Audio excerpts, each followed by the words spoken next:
புரட்சியாளர், என்னுடைய தலைவர் இந்த புரட்சியை செய்தார். இன்றைக்கு உலகத்தில் நீங்கள் எங்க போய் பார்த்தாலும் என் பிள்ளையை எப்படி பாதுகாக்கிறேன்னு துடிக்கிறீங்களே தவிர இதை இல்லாது ஒழித்த ஒரு தலைவரை நீங்க எந்த புக்கு படிச்சாலும் கூகுள் பண்ணி எல்லாத்தையும் பண்ணி எனக்கு ஒரே ஒரு ஆளை காட்டுங்க. அந்த சமூகத்தை சேர்ந்தவர்கள் அல்லாஹ்வுடைய நல்லடியார்களே, அல்லாஹ்வுடைய தூதரை தவிர இதை யாரும் ஒழிக்கல. இப்ப நாம எப்படி ஒழிக்க போறோம், இதுக்குள்ள நுழைய போறோம். அல்லாஹ்வுடைய நல்லடியார்களே, ஃபர்ஸ்ட் நான் உண்மையை உண்மையா சொல்லணும். அதை மறைச்சி புளிஞ்சி பூசி பேச இயலாது. நம்ம என்ன நினைக்கிறோம், ஒருத்தர் அடிக்கிறாரா, ஐஸ் அடிக்கிறாரா, உடனே போலீஸுக்கு கோல் அடிச்சாச்சு, கொஞ்சம் பிடிச்சிருங்க, பிடிச்சிட்டாங்களா, முடிஞ்சிட்டா. அல்லாஹ்வுடைய நல்லடியார்களே, ஒரு விஷயத்தை நல்லா புரிஞ்சுக்கோங்க. இந்த நாட்டுடைய இன்டெலிஜென்ஸ் சிஐடி பவர்ஃபுல், நல்ல புத்தியாங்சிய சரியான பவர்ஃபுல்.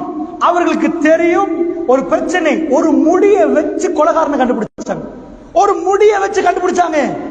அப்படி டிஎன்ஏ டெவலப். அல்லாஹ்வுடைய நல்லடியார்களே, சுனாமி பேபி என்று கல்முனையில வந்துச்சு ஒரு புள்ள, அந்த புள்ளைக்கு 4 பேர் உறுத்தாடினாங்க. ஏன் புள்ள சின்ன பேபி பாபா சுனாமியில காணாம போச்சு, சுனாமி பேபி பேர் வச்சாங்க.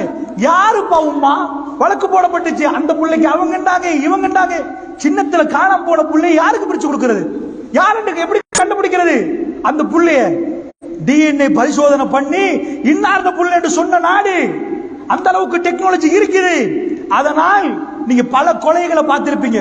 ஒரு சின்ன துரும்ப விட்டு வைத்தால் போதும், சின்ன ஒரு ஃபிங்கர் பிரிண்ட வச்சு கொலைகாரன் யாருன்னு கண்டுபிடிக்க முடியும்டா. நான் ஹோல்சேல் எல்லாம் விடுங்க, எவன் எல்லாம் அழைப்பிக்கிறான் விடுங்க. உங்களுக்கு சும்மா சொல்றேன், இந்த நாட்டில் 5000 பேர் இருக்கிறான்னு ரீட்டைல். இந்த ஹோல்சேலை எடுத்து இந்த முக்கு தெருவுல இருப்பான் பாருங்க, உங்க ஊர் பக்கத்துல இருப்பான் பாருங்க, அப்படி ஒரு 5000 இருக்கிறான்னு ஒரு பேச்சு